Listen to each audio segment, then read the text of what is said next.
السلام علیکم ناظرین، میں ہوں ریاض عاجز، پروگرام ہے اوپینین۔ ناظرین، آج پروگرام اوپینین میں میرے ساتھ موجود ہیں اقبال خٹک صاحب۔ آپ رپورٹرز وداؤٹ بارڈر کے پاکستان میں واحد ریپرزنٹیٹیو ہیں، اور اس کے علاوہ فریڈم نیٹ ورک کے نام سے ایک این جی او چلاتے ہیں جو صحافیوں کے تحفظ کے حوالے سے بات کرتی ہے، صحافیوں کو تحفظ فراہم کرتی ہے، بلکہ ان کی مختلف حوالے سے مدد بھی کرتی ہے۔ ہم ان سے بات کرتے ہیں کہ ان کی کیا ورکنگ ہے اور کیسے یہ کام کرتے ہیں اور کتنی مشکلات کا پاکستان جیسے ماحول میں ان کو سامنا کرنا پڑتا ہے۔ السلام علیکم جناب۔ السلام علیکم جی جناب خٹک صاحب، سب سے پہلے تو یہ بتائیے کہ یہ جو آپ نے نیٹ ورک بنایا ہوا ہے، تو اس کا خیال کیوں آیا آپ کو، اور کیا آپ کی افادیت ہے یہ بنانے سے، کیا صحافیوں کو فائدہ پہنچتا ہے؟ شکریہ ریاض صاحب۔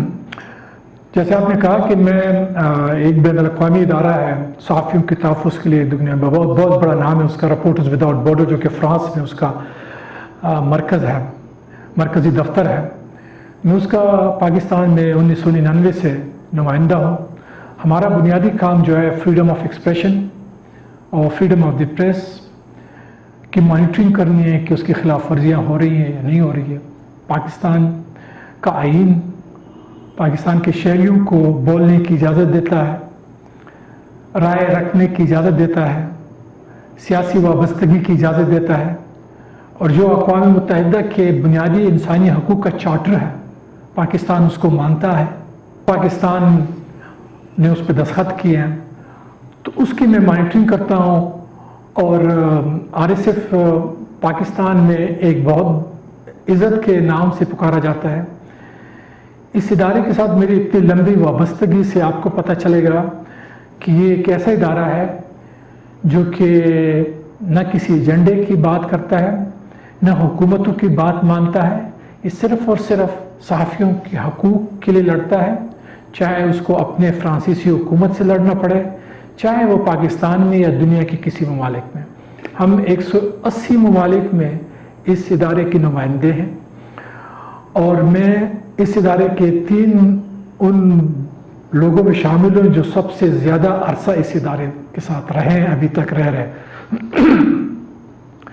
جہاں تک فریڈم نیٹ ورک کا آپ نے کہا، نہیں پھر ٹھہر جائیں، ابھی اس کے اوپر آپ نے بات چھیڑ دی ہے، تو میں چاہ رہا تھا کہ اس کو میں بعد میں ڈسکس کروں، لیکن اس کے حوالے سے کچھ سوالات ہیں۔ وہ یہ کہ بتائیے کہ یہ جب آپ کام کرتے ہیں کسی ملک میں، آپ پاکستان جیسے ملک میں کام کرنا رپورٹرز وداؤٹ بارڈر جیسے ادارے کے لیے it's not an easy job, تو کتنا پریشر آپ کے اوپر آتا ہے، کتنا ریاستی اداروں کی طرف سے آپ کے اوپر دباؤ آتا ہے، کتنا مذہبی جماعتوں کی طرف سے دباؤ آتا ہے؟ چونکہ میں خود صحافی بھی ہوں، اور میں بڑا یقین رکھتا ہوں صحافتی اقدار میں جو کہ ہم نے خود اپنے لیے طے کیے، اور میں سمجھتا ہوں کہ ہم سب کو ان اقدار کی پیروی کرنی چاہیے اور ان اقدار کو آگے لے جانا چاہیے۔ یقیناً جب آپ پاکستان جیسے ملک میں جہاں پہ بولنا، لکھنا، دکھانا، سنانا بہت ہی خطرناک کام بن گیا ہے، یعنی یہاں تک کہ آپ کی جان بھی نہیں بخشی جاتی، سو میرے لیے کافی چیلنجنگ تھا۔ اور میں نے ابھی تک جو سروائیو کیا ہے، اگر میں اس کو بہت کم الفاظ میں آپ کے ساتھ بیان کروں تو وہ یہ ہے کہ میرا کوئی دوسرا ایجنڈا نہیں تھا۔ ہمارا صرف ایک ایجنڈا تھا کہ صحافی محفوظ رہیں، لوگوں کا جو جاننے کا حق ہے آئینی، قانونی اور اخلاقی، اس کی حفاظت کی جائے، اور حکومت کو یاد دہانی کرائی جائے کہ وہ کانسٹیٹیوشنلی اوبلائجڈ ہے آپ کے اور میرے اور باقی تمام شہریوں کے جو بنیادی حقوق ہیں ان پہ عمل درآمد کے لیے۔ اچھا، اس میں ایک بڑا اہم سوال یہ ہے کہ وہ صحافی جو بلیک میلنگ کرتے ہیں، وہ صحافی جو لوگوں کی پگڑیاں اچھالتے ہیں بغیر کسی ثبوت کے، ان کے بارے میں آپ کی کوئی مضبوط رائے، کوئی اسٹرانگ رائے ہے؟ ہم صرف ان صحافیوں کی مدد کرتے ہیں جو ہم تحقیقات کر کے اپنے آپ کو سیٹسفائی کر کے کہ جی ہاں یہ مشکل جو اس صحافی کے ساتھ اس وقت ہو رہا ہے یہ اس کی صرف صحافتی کام کی وجہ سے ہے، نہ کہ ان کی ذاتی کاروبار، خاندانی جھگڑے مسائل اگر ہوں گے تو ہم اس کیس کو نہیں اٹھاتے ہیں۔ اس طرح بہت سارے کیسز ہیں، ہم نے ان کیسز کی پیروی نہیں کی ہے، ان کیسز کے بارے میں ہم نے حکومت سے کوئی چیز نہیں مانگی ہے، نہ مطالبہ کیا ہے۔ نہیں، دیکھیے میں آپ سے سوال تھوڑا سا واضح کروں، ایک اسٹرانگ آپ کا کمٹمنٹ اور اسٹیٹمنٹ آتا ہے جب آپ یہ دیکھتے ہیں کہ صحافی کے ساتھ زیادتی ہو رہی ہے، تو اسی طرح کے ایک اسٹرانگ کمٹمنٹ اور اسٹیٹمنٹ اس وقت کیوں نہیں آتا آپ جیسے اداروں کی طرف سے کہ جب آپ دیکھتے ہیں کہ یہ صحافی واقعی ملائن کر رہا ہے، یہ صحافی بلیک میلنگ کر رہا ہے، پگڑیاں اچھال رہا ہے لوگوں کی، اس طرح کی کوئی آپ کی سوچ ہے یا ہونا؟ میری اپنی ذاتی سوچ بھی ہے اور رپورٹرز وداؤٹ بارڈرز کی اس پہ معاف کیجیے بڑی واضح وہ ہے، ہم ٹرانسپیرنسی، شفافیت اور احتساب میں یقین رکھتے ہیں۔ اگر آپ کے ساتھ آپ کو ایک ذمہ داری دی گئی ہے تو وہ ذمہ داری بغیر احتساب کی پوری نہیں ہو سکتی ہے، یعنی آپ اپنے کام کے ساتھ آپ کے جو اخلاقی اقدار ہیں اس کے دائرے میں رہ کے آپ اپنی صحافت کرتے ہیں۔ یہ نہیں ہے کہ آپ مجھے اور کسی اور کو بلیک میلنگ کر کے آپ صحافت کر رہے ہیں۔ ہم یہاں تک گئے ابھی 2 سال پہلے RSF نے دنیا کے 20 ممالک میں تحقیق کی ہے، پاکستان بھی اس 20 ممالک میں شامل ہے، کہ یہ جو میڈیا کے مالکان ہیں یہ کون ہیں؟ آپ کو کیا پتا ہے کہ یہ جو فلاں اخبار ہے اس کا مالک کون ہے، کیا کاروبار کرتا ہے، اس کی صرف یہی کاروبار ہے یا وہ پرچون کی دکان بھی چلا رہا ہے، وہ جو ہے آئل کا کاروبار بھی کر رہا ہے، وہ انرجی کے اس میں بھی ملوث ہے یا نہیں ہے ملوث؟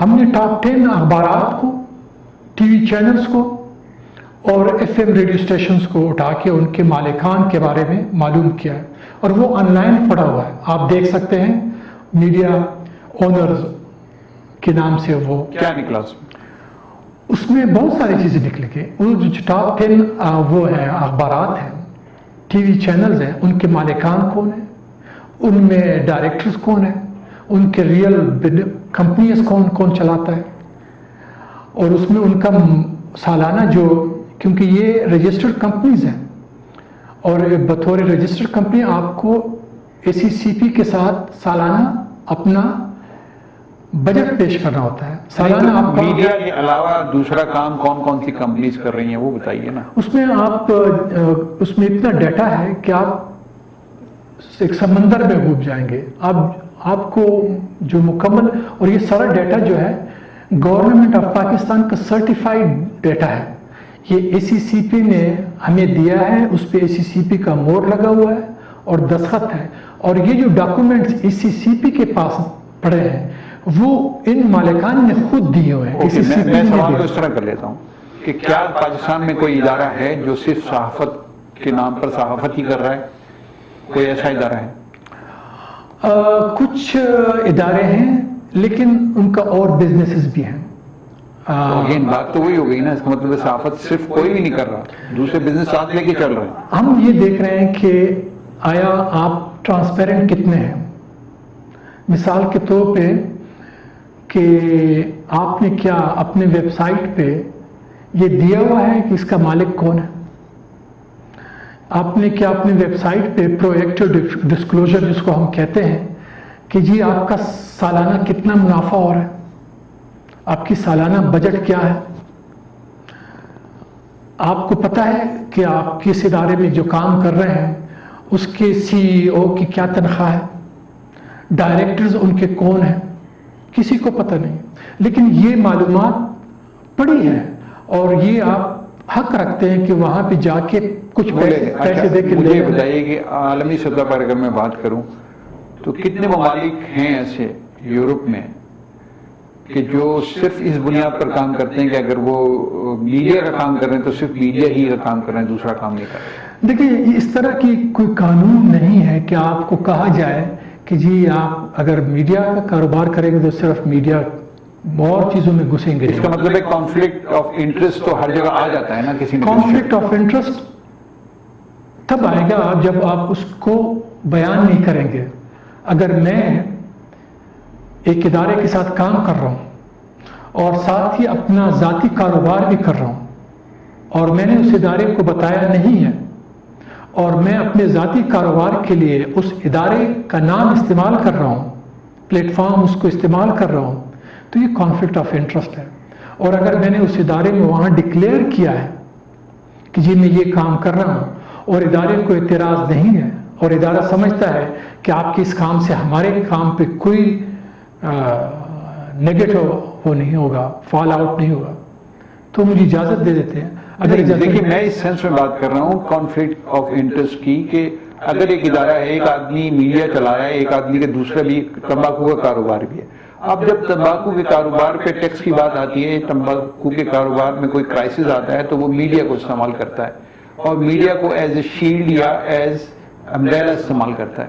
تو پاکستان میں تو یہ ہو رہا ہے, یہ جنرلی زیادہ تر لوگ میڈیا کی انڈسٹری میں آئے اسی لیے ہیں کہ ان کو شیڈو چاہیے, ان کو پروٹیکشن چاہیے اور وہ میڈیا دیتا ہے. تو اس حوالے سے اگر پاکستان میں کوئی ادارہ ایسا نہیں ہے کہ جو کام نہیں کر رہا سوائے میڈیا کے, تو اس کا مطلب ہے سب اپنے اپنے انٹرسٹ کے لیے کام کر رہے ہیں. دیکھیں اگر کوئی مالک ایک اخبار چلا رہا ہے ایک شخص اور ساتھ ہی ساتھ وہ پرائیویٹ اسکول کا بزنس بھی کر رہا ہے یا تمباکو کا کاروبار کر رہا ہے یا کوئی اور چیز کر رہا ہے, سو اگر وہ ڈکلیئر کرتا ہے بالکل اپنی ویب سائٹ پہ کہ جی میرا یہ کاروبار بھی, میرا یہ کاروبار بھی ہے, لیکن میرا ادارہ جو ہے اس کی پالیسی واضح ہے, ایڈیٹوریل پالیسی, اگر وہ اس کے اثر و رسوخ سے آزاد ہے تو مجھے کوئی اعتراض نہیں ہے. اگر آپ اس کو ڈکلیئر نہیں کرتے ہیں, میرے کوشچن کو شاید میں واضح نہیں کر پا رہا سر. میرا سوال یہ ہے کہ وہ اس کا اسکول ہے, اب اسکول ایسوسی ایشن کے اوپر یا فیسوں کے اوپر کوئی بات آتی ہے تو وہ اپنے میڈیا چینل کو یوز کرتا ہے اور نیگیٹو خبریں جنریٹ کرتا ہے اس کے اوپر, اور یہ ایک فائدہ اٹھانے کی کوشش کرتا ہے. یہ کانفلکٹ آف انٹرسٹ ہے, یہ غیر اخلاقی وہ ہے. تو ساری دنیا میں یہ اس طرح نہیں ہو رہا آپ کے خیال میں؟ انڈیا میں نہیں ہو رہا؟ انڈیا میں جو سارے بڑے چینل ہیں ان کے مالکان بہت بڑی بڑی انڈسٹریوں سے جڑے ہوئے ہیں اور وہ اپنی انڈسٹریز کو وہ بچا رہے ہیں. پاکستان میں بھی یہی ہو رہا ہے, شاید دنیا کے دوسرے ملکوں میں بھی ایسا ہی ہو رہا ہے. تو میں سوال یہ کر رہا ہوں کہ پاکستان میں کیا کوئی ایک ایسا ادارہ ہے جو صرف میڈیا ہی کا کام کر رہا ہے؟ ہماری اس تحقیق سے یہ نہیں ملا ہے کہ صرف وہ ایک میڈیا کے کاروبار سے وہ ہے. ایک فیملی جو ہے, جیسے میں آپ کو بتا دوں جنگ گروپ کا, جنگ گروپ کا بہت بڑا گروپ ہے, پاکستان کا سب سے شاید بڑا گروپ. اس میں جس کا ہم نے کیا تھا اس میں یہ گروپ بھی شامل تھا. ہم نے اس میں دو چیزوں کو دیکھا ہے. ایک یہ ہے کہ اونرشپ کنسنٹریشن کتنے ہیں, یعنی پاکستان کے اگر 5 بڑے اخبارات کو ہم لے لیں یا ٹی وی چینلز کو لے لیں یا FM اسٹیشنز کو لے لیں تو وہ کتنے مالکوں کے ہاتھ میں ہے. اگر وہ 50% زیادہ, اگر پاکستان کے کیس میں پاکستان کا جو ہمیں جو اس ریسرچ سے پتہ چلا ہے ایک رسکی ملک ہے, یہاں میڈیا اونرشپ کنسنٹریشن بہت کم لوگوں میں ہے. اس کا اچھا دوسرا میڈیا اونرشپ کنسنٹریشن, دوسرا جس کے ساتھ اہم جز بنتا ہے وہ ہے آڈینس کنسنٹریشن, کہ ان 5 لوگوں کے ساتھ آڈینس کتنی ہے, تو 60% آڈینس جو ہے وہ ان 5 لوگوں کے پاس ہے. اس کا مطلب کیا ہوا؟ اس کا مطلب یہ ہے کہ ایز اے حکومت اگر میں یہ چاہوں یا ایز اے ریاست میں یہ چاہوں کہ اس ملک میں یہ بیانیہ پھیل جائے کہ جی اقبال خٹک ہی بسیا ہے اور کوئی نہیں ہے, تو میں ان 5 مالکوں کو قابو میں کر کے اپنے بیانیہ کو پھیلا دوں گا. تو ہوتا ہے پاکستان میں. سو یہ ہم سمجھتے ہیں کہ یہ آزادی صحافت کے لیے, آزادی رائے کے لیے اچھی چیز نہیں ہے. میڈیا کنسنٹریشن جو اگر چند ہاتھوں میں ہوگی اونر کی اور آڈینس کی, تو وہاں پہ مینیپولیٹ کرنا معلومات کو آسان ہے. اس ریسرچ کا مقصد ہی یہی تھا. اچھا اگلی بات پہ آئے تھے, میر شکیل الرحمان کی گرفتاری پر کیا رہا ہے آپ؟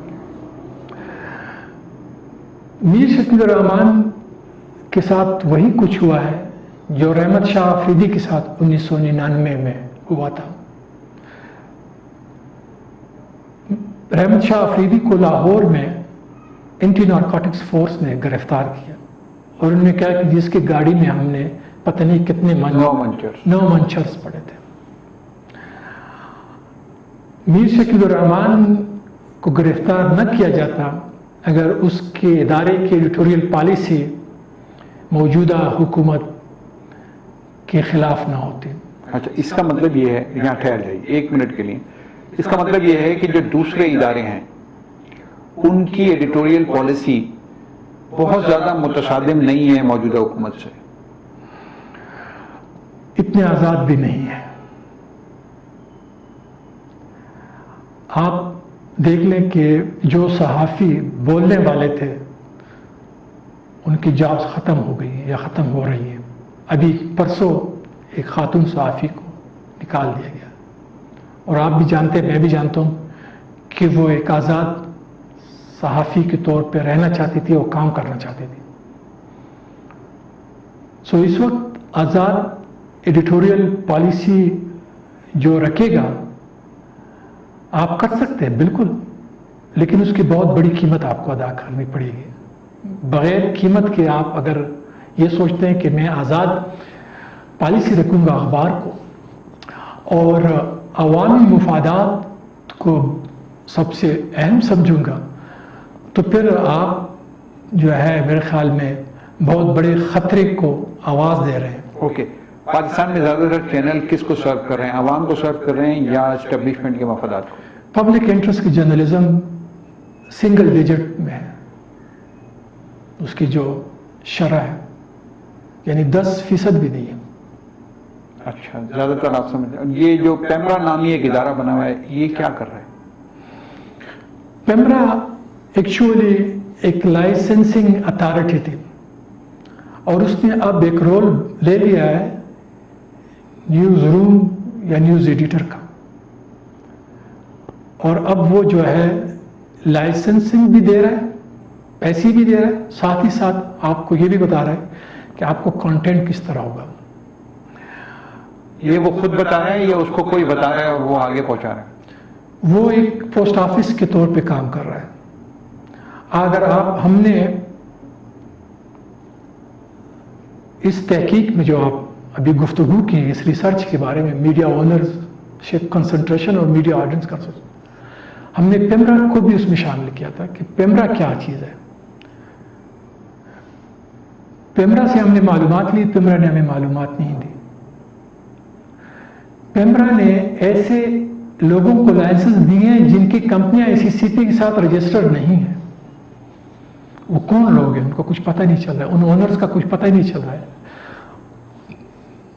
اچھا، میڈیا انڈسٹری میں جو تھریٹ ہے، جو نئے آنے والے تھے وہ رک گئے حالات کی وجہ سے، اتنی بے روزگاری ہو گئی، لوگوں کو نکالا جانے لگا اور بڑی تعداد میں پاکستان میں میڈیا کے جو ورکرز تھے ان کو فارغ کر دیا گیا جاب سے اور ایک تھریٹ بنا دیا گیا ان لوگوں کے لیے کہ جو نئے لوگ آنا چاہتے تھے انڈسٹری میں انویسٹمنٹ کرنا چاہتے تھے. اس سے اتفاق کرتے ہیں آپ؟ میرے خیال میں ایک طرف آپ دیکھیں کہ اب سے کچھ سال پہلے صرف یہ تھا کہ آپ تھوڑا سا پیچھے چلے جائیں، ایوب خان کے زمانے یا خان کے زمانے سے شروع کر لیں، فریڈم آف ایکسپریشنز پہ قدغنی تھی، پابندیاں تھیں. لیکن اس زمانے میں اس زمانے میں ایک جو بڑا بنیادی فرق میں دیکھ رہا ہوں وہ یہ ہے کہ اب صحافت کو بدنام کیا جا رہا ہے. ایک طرف صحافیوں پہ حملے، دوسری طرف صحافت کو بدنام کرو، اور خاص طور پہ PTI نے اس میں کافی سبقت لے لیا ہے. وہ باقاعدہ نام لیتا ہے اخبار کا، ادارے کا، مالک کا، اور جس سے لوگوں میں صحافیوں کے بارے میں، صحافت کے بارے میں بدظنی پیدا کی جا رہی ہے. یعنی وہ کہہ رہے ہیں کہ آپ دیکھیں کہ اس حکومت کے وزیر کہہ رہے ہیں کہ جی لوگ یہ نیوز چینل جو ہیں وہ مت دیکھیں، اخبارات مت پڑھیں، انٹرٹینمنٹ کی طرف ہو جانا چاہتے ہیں. میں سمجھتا ہوں کہ انٹرٹینمنٹ بھی آپ کے لیے، انسان کے لیے اتنی ضروری ہے جتنا معلومات کیا ہے؟ معلومات زندگی ہے. اگر آپ کے ساتھ معلومات نہیں ہے تو آپ اندھیرے میں ہیں. ہم نے ایک ریسرچ کی تھی 2009 کے بعد سوات میں جب آپریشن ہوا تھا, اور ریسرچ یہ تھی کہ ان لوگوں کو کیا مسائل تھے کہ وہ اپنے آپ کو محفوظ نہ کر سکے. تو اس میں جو سب سے اہم, اور یہ یو این نے ریسرچ کی تھی, میں اس ریسرچ کا حصہ تھا, اس میں اہم بات جو سامنے آئی وہ یہ رہی تھی کہ وہاں کی آبادی لوگوں نے یہ کہا کہ ہمارے ساتھ معلومات بہت کم تھی کہ باہر کیا ہو رہا ہے. ہم باہر جاتے تھے کراس فائر میں, یا ایک طرف سے یا دوسری طرف سے مارے جاتے تھے. سو معلومات جو ہے وہ زندگی بچاتی ہے. آپ کہتے ہیں کہ پاکستانی میڈیا فیک میڈیا ہے, تو اگر فیک پاکستانی میڈیا ہے تو آپ وزارت اطلاعات کو ختم کیوں نہیں کرتے, جو کہ پاکستان میں آج فیک میڈیا کی انجینئرنگ ایک یونیورسٹی ہے,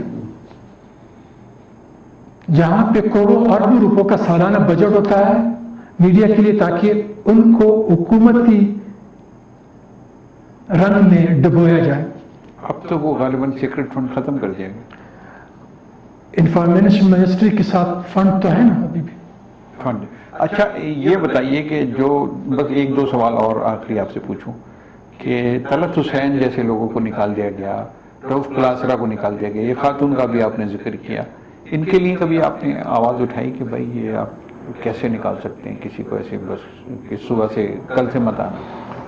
دیکھیے یہ ایک نیا, ہم سمجھتے ہیں کہ نیا ایک تھریٹ سامنے آیا ہوا ہے, اکنامک اسٹرینگولیشن, یعنی آپ اس کا معاشی گلا دبا دیں. اور ہم نے کراچی میں دوسری جگہوں پہ ان مالکان سے بھی بات کی ہے, اور ہم نے محسوس کیا ہے کہ یہ جو خطرہ ہے یہ دوسرے خطروں سے زیادہ خطرناک لگ رہا ہے. اچھا. اور اس سے ریاستی لوگوں کو, ریاستی اداروں کو, حکومتوں کو جو نتائج حاصل کرنا چاہتے ہیں وہ حاصل کر رہے ہیں. یہ مطلب لوگوں کو نکلوا گیا, نکلوا کون رہا ہے؟ اس میں تو تھوڑی سی آپ کی ریسرچ ہوگی نا. نکلوا میرے خیال میں حکومت کی دباؤ ہے, ریاستی اداروں کی دباؤ ہے. اور میں, کچھ لوگ کہتے ہیں ریاستی ادارے, میں کہتا ہوں حکومت ہے. اس ملک کے جغرافیائی حدود کے اندر جو کچھ ہوتا ہے اس کا ذمہ دار وفاقی حکومت ہے. اپیرنٹلی تو ظاہر ہے کہ حکومت کی ہے, چاہے وہ آپ کی انٹیلیجنس ادارے, چاہے وہ فوج ہے, چاہے وہ سویلینز ہے, یہ سب ماتحت ہیں اس حکومت کے. نہیں وہ تو ظاہر کاغذوں میں ہے نا, لیکن عملاً تو معاملہ کچھ اور ہے. اس کو اگر اس ادارے میں مجھے ذمہ داری دی گئی ہے, ساتھ اتھارٹی بھی دی گئی ہے, اور اگر وہ اتھارٹی میں ایکسرسائز نہ کروں تو مجھے چھوڑ دینا چاہیے تھا. آپ کو صرف ذمہ داری دی گئی ہے, اتھارٹی نہیں دی گئی. میرے خیال میں یہی تو پرابلم پاکستان. اچھا اب بس آخری بات بتا دیجیے کہ پاکستان میں کبھی میڈیا آزاد تھا یا فیوچر میں کبھی ہوگا؟ بہت مشکل سوال ہے. میرے خیال میں آزاد تو نہیں تھا, لیکن آزادی حاصل کرنے کے لیے یہ صحافی لڑتے رہیں گے. چاہے اکیلا ایک صحافی کیوں نہ ہو, یہ آواز مشکل بند ہو جائے. اور میں تھوڑا سا 1 منٹ آپ مجھے دیجیے. ہم ایک کالونی رہ چکے ہیں, برطانیہ کی کالونی تھے. ہمارا طرز حکمرانی جو ہے وہ ہم نے وراثت میں وہی لی ہے. تو جب تک آپ ذہنی طور پہ اپنے آپ کو تبدیل نہیں کریں گے, جیسے کہ میں نے آپ کو کہا کہ آپ جب اپوزیشن میں ہوتے ہیں تو آپ تنقید کو خوش آمدید کرتے ہیں, اور جب آپ حکومت میں آ جاتے ہیں تو آپ کو ذرا سا وہ تنقید قبول نہیں ہوتے. یہ ہے ہماری مینٹیلٹی, سوچ کا. یہ سوچ تب تک نہیں بدلے گی میرے خیال میں. ہم یہ جدوجہد رہے گی, یہ مشکلات رہیں گے, اور یہ آپ کو یہ فیصلہ کرنا ہے کہ اگر تنقید میں مجھے نقصان ہے یا فائدہ ہے. میں سمجھتا ہوں کہ اگر آپ کی تنقید سے میں سیکھ سکتا ہوں، اپنی غلطیوں کو پہچان سکتا ہوں. انسان جب خود جو کام کرتا ہے وہ اس کو صحیح لگتا ہے، دوسرا شخص آپ کو دیکھ رہا ہے اور وہ صحیح جانچ پڑتال کر سکتا ہے. اس دن وزیر اعظم صاحب 2 سال کے بعد پہلی دفعہ اس نے 2 ٹی وی چینلز کو انٹرویو دی. ایک صحافی نے اس سے پوچھا کہ جی آپ کی حکومت کے 2 سال ہو گئے ہیں، آپ اس کو کس طرح ایویلویٹ کرتے ہیں؟ مجھے بڑی ہنسی آ گئی کہ پرفارمر سے آپ پرفارمرز ایویلویٹر نہیں ہو سکتا.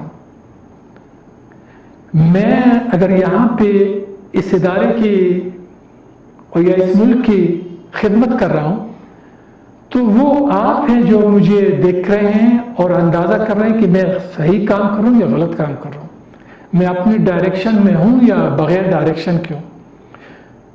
سو ایویلویٹر میں نہیں ہو سکتا ہوں، ایویلویٹر آپ ہیں. نہیں، وہ خود احتسابی بھی ایک اس طرح ہے نا، تو کچھ ایسے درباری صحافی بھی ہوتے ہیں جو اس طرح کی باتیں کرتے ہیں. بہت شکریہ جناب اقبال صاحب، آپ نے بہت شکریہ آپ کا.